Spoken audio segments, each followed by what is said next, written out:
Bharat Bangladesh border पर 2 महीने का कर्फ्यू लगा दिया गया है।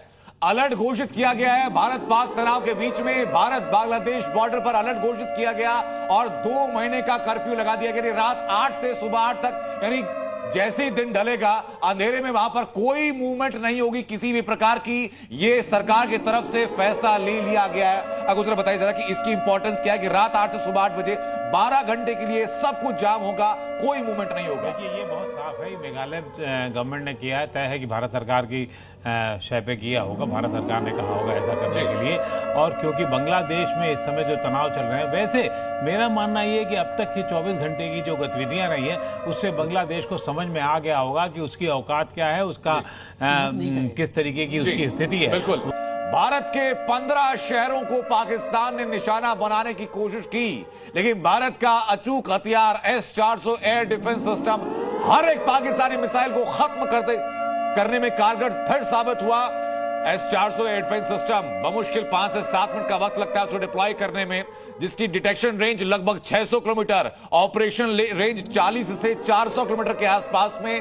उसने पाकिस्तान की इन सभी मिसाइलों को नेस्तनाबूद किया। और खास बात यह कि स्ट्रेटेजिक तरीके से पाकिस्तान ने भारत में उन रिहायशी इलाकों को टारगेट करने की कोशिश की जिनकी स्ट्रेटेजिकल इंपॉर्टेंस बहुत ज्यादा है, लेकिन उसी का जवाब देते हुए भारत की तरफ से उसकी सिर्फ हर एक मिसाइल को खत्म किया गया। और अंकुर श्रीवास्तव सर, मैं आपका इस पे कमेंट चाहूंगा। मुझे बताइए कि भारत ने पाकिस्तान के अंदर पीओके के अंदर जो जो इलाके पर अटैक किया, वो सारे आतंकवादी ठिकाने थे, वो सारे मरकज थे, वो सारे कैंप थे, लेकिन पाकिस्तान की तरफ से रिटेलिएशन आ रहा है वो रिहायशी इलाकों के ऊपर इसलिए आ रहा है रिटेलिएशन उसको पता है कि भारत में इन इलाकों पे करने पर एक दहशत फैल सकती है, एक लोगों में भगदड़ महसूस हो सकती है, जबकि भारतीय इस तरीके के है नहीं।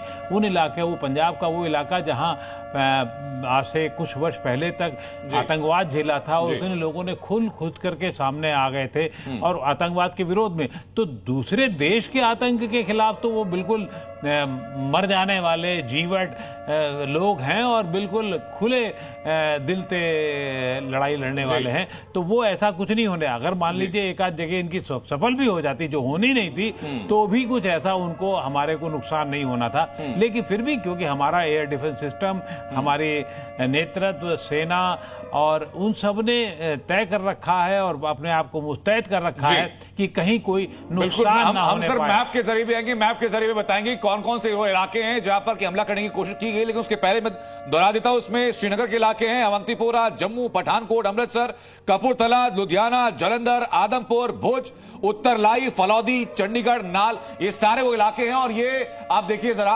पंजाब का मैप दिखा रहे हैं फिलहाल। और कुछ सर अगर आप आए, और 24 अगर आप भी आ पाए, ये पंजाब के वो इलाके हैं जिनमें की अटैक करने की कोशिश की गई। अब मुझे बताइए सर कि इनकी इंपॉर्टेंस क्या है इस पूरे बॉर्डर एरियाज में, इन शहरों की? अगर आप इधर का देखिए तो ये पठानकोट से तो सर आप बता देंगे बहुत आसानी से। मैं इधर आ जाता हूं आपको।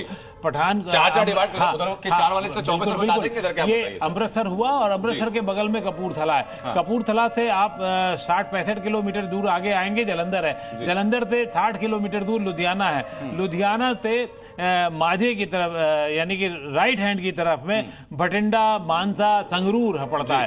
तो ये सब उसी के इलाके में। और लुधियाना से ही आगे जाने पर आपको अंबाला आता है, चंडीगढ़, अंबाला। तो चंडीगढ़, अंबाला, कैंट।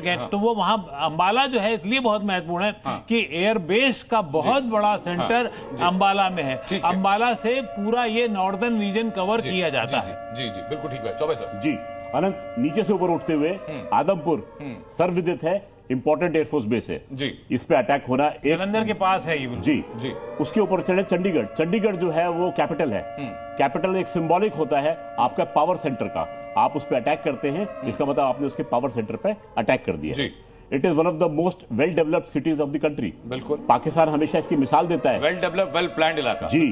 तो वो हमेशा मिसाल देता है। इनके पास भी एक शहर है जो कि वेल प्लान्ड है, वो चंडीगढ़ है, जिसके नाम पे ये बात करते हैं। ऐसे पाकिस्तान में चर्चा होती है।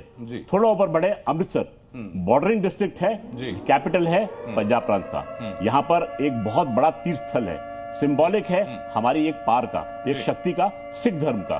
उस पर अटैक। पठानकोट भी है। जी जी। पठानकोट एक इंपॉर्टेंट जंक्शन है पूरे देश का, जो कि भारत को जम्मू कश्मीर से जोड़ता है। जी। तो एक सामरिक दृष्टि से ये सारे ठिकाने बहुत बहुत आवश्यक है। और ये आवश्यक होने के साथ साथ बहुत बड़े रिहायशी इलाके भी हैं। जी। यहाँ पर सब पाकिस्तान दिमाग लगाया लेकिन किसी काम के ना आया। अब मैं सर अगला मैप दिखाता हूँ।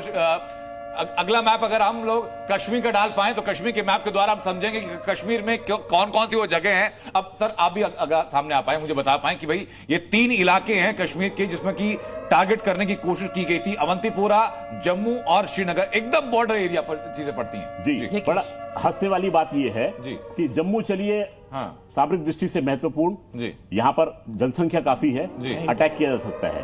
अवंतीपुरा और श्रीनगर ये 2 ऐसे इलाके हैं जो कि कश्मीर बोल में है, कश्मीर वैली में है, जी। और पाकिस्तान दम भरता है कि कश्मीर जो है वो हमारा अंग है, हमारी शहरक बोलता है ना उसको, जुगलर वेन है।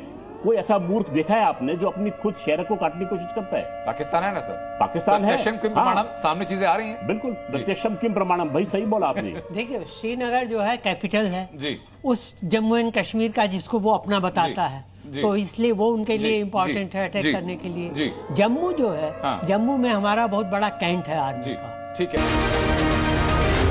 सी न्यूज़।